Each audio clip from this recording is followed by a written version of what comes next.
So, yung earth na ginawa ng Diyos,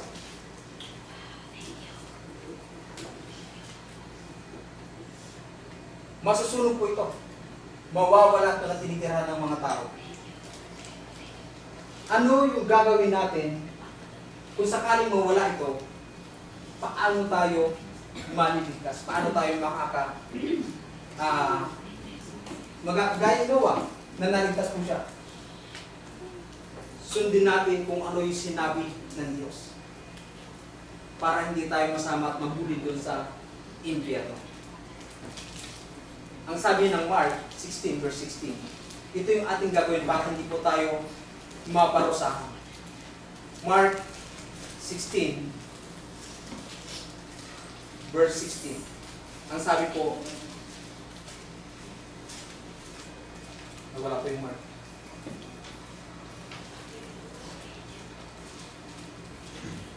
Mark 16 verse 16, ang sino mang sumampalataya, mabautismuhan, maliligtas. Kailangan natin sumampalataya, mabautismuhan, at tayo po ay maliligtas. Mahirap ang gawin yun. Hindi natin alam kung kailan gugunawin ng Diyos ang mundo ito. Yung earth natin ginagalawan. Dahil siya ang Diyos na makapangyarihan sa lahat. Genesis 17 verse 1, ako ang Diyos na makapangyarihan sa lahat. Anytime, pwede niyang gunawin. Pwede niyang alisin lahat ng mga tao na narito. Dahil siya nga po ang may kontrol ng lahat ng mga bagay. Ang sabi niya nga po, in the beginning, God created the heaven and the earth. Sa Genesis po yun. Ang mga bagay na ito ginawa sa pamamagitan ng hindi nakikita. Sapagkat sa salita niya lang, nagkagayon. Ano po? Kaya siya yung Diyos na makapangyarihan sa lahat. Siya yung nag-create. Siya rin ang nagawa kung kailan ito bibigyan ng katapusan. Kaya hanggat may panahon pa po tayo, gumawa tayo ng paraan para tayo po ay maligtas. Ito po yun. Yung ating buo, yung ating body ng ating tinatawag na paksa. Galatia chapter 5 verse 5 to 16. Ang sabi po ay ganito.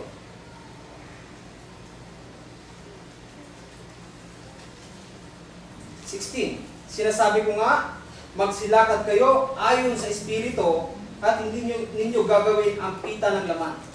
Dahil ang laman po ay flesh versus spirit. Nagkakalaban po ang dalawang yan. Sa isang katawan po natin, naroon yung tinatawag na spirit and body o flesh. Ang sabi ng spirit, pupunta ba ako ng church? O pupunta ako ng mall dahil meron sale? Pupunta ba ako ng church? O pupunta ako ng birthday ng aking kaibigan? So sa isang katawan, merong nagkakalaban, yung dalawa po. Ano po? Ang sabi po rito, sa 16, sinasabi ko nga, magsilakad kayo ayon sa Espiritu, wika ng Apostol Pablo, na hindi ninyo gagawin ang mga pita ng laman, sapagkat ang laman nagnanasa ng laban sa Espiritu. Ito yon. Magkakalaban yung spirit and flesh sa ating pong pagkatao. Nasabi dito, sapagkat ang laman ay nagnanasa ng laban sa Espiritu, at ang Espiritu ay laban sa laman. Sapagkat ang mga ito ay nagkakalaban upang huwag ninyong gawin ang mga bagay na inyong ibigin. Datapwat kung kayo pinapatnubayan ng Espiritu, wala kayo sa ilalim ng kautusan. At hayag ang mga gawa ng laman. Sa makatuwid ay ito. Pakikiapid, kasama ito sa gawa ng laman. Karumihan, kalibugan. Ang sabi sa 20, pagsamba sa Diyos-Diyosan, pangkukulam, mga pagtataniman, mga pagtatalo, mga paninibugho, mga pagkakaalitan, mga pagkakampi-kampi, mga pagkakabahabahagi, mga ibang pananampalataya. Ang sabi pa sa 21, mga kapanagilian, mga paglalasing, mga kalayawan, at tungkol sa mga bagay na ito ay aking pinagpapaunang ipaalala. Ipinapaalala na yung fornication. Ang sabi ni Apostol Pablo, na huwag natin gawin. Ang sabi pa rito, na ang mga nagsisigawa ng mga gayong bagay ay hindi magsisipagmana ng kaharian ng Diyos. So kung nabubuhay ka sa mga bagay na ito, sa 1, 2 hanggang 4, hindi ka magmamana ng kaharian ng Diyos. Ano po yun yung sabi ni Apostol Pablo sa kanyang sulat sa mga taga-Galacia? Bakit? Para ituwid, sawayin yung mga kapatid na gumagawa ng kalikuan. Ang sabi pa sa Romans chapter 8, verse 4, ang sabi po ay ganito, 8:4, upang ang kahiligan ng kautusan ay matupad sa atin, na hindi nagsisilakad ayon sa laman. Ang sabi ni Apostol Pablo sa kanyang sulat, huwag tayo magsilakad ayon sa laman. Dahil nasa Espiritu tayo. Sa 5, sapagkat ang mga ayon sa laman ay nagsisitalima sa mga bagay ng laman, datapot ang mga ayon sa Espiritu ay sa mga bagay ng Espiritu. Sapagkat ang kaisipan ng laman ay kamatayan. Kung sa mundong ito ka lang nakahilig, kamatayan ang sabi po rito. Sabi dito, sapagkat ang mga ayon sa laman ay nagsisitalima sa laman. Sapagkat ang kaisipan ng laman ay kamatayan. Datapot ang kaisipan ng Espiritu ay buhay na walang hanggan. Sabi sa verse 7, sapagkat ang kaisipan ng laman ay pakikigalit laban sa Diyos.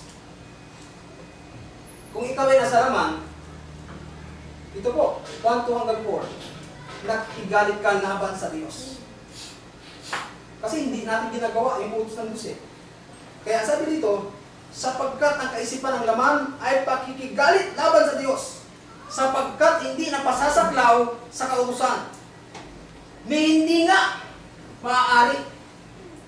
Kung ikaw ay nasa laman, hindi ka maaari sa Diyos.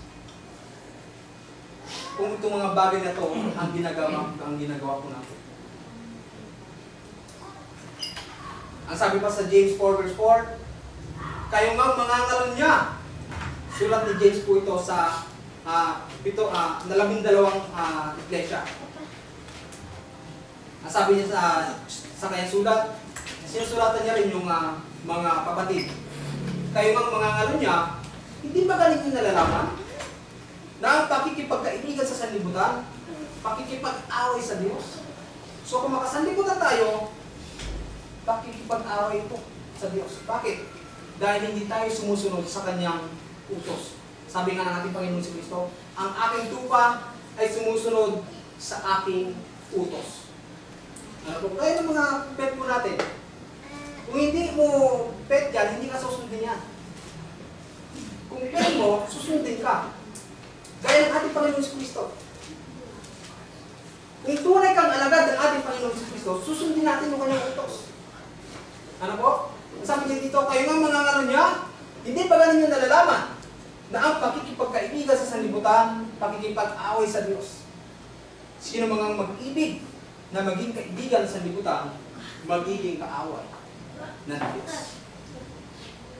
Ephesians. Ngunit ang pakikiapid at ang lahat ng karumihan, kasakiman, huwag man lamang masambit. Sabi ni Apostol Pablo, huwag niyong masambit. So mas lalong huwag niyong gagawin. Kasi sinabi ng Apostol Pablo, huwag man lamang masambit, huwag man lamang masabi. Sabi niya. So mas lalong huwag natin gawin. Ano po? Sulat niya sa mga taga-Efeso. Nasabi niya pa sa Colossians 3:5, patayin nga ninyo ang inyong sangkap ng katawan. Hindi po literal na papatayin. Kasi magiging paralyzed po tayo niya. Ang sabi dito, ang pinapapatay po dito, yung gawa ng laman.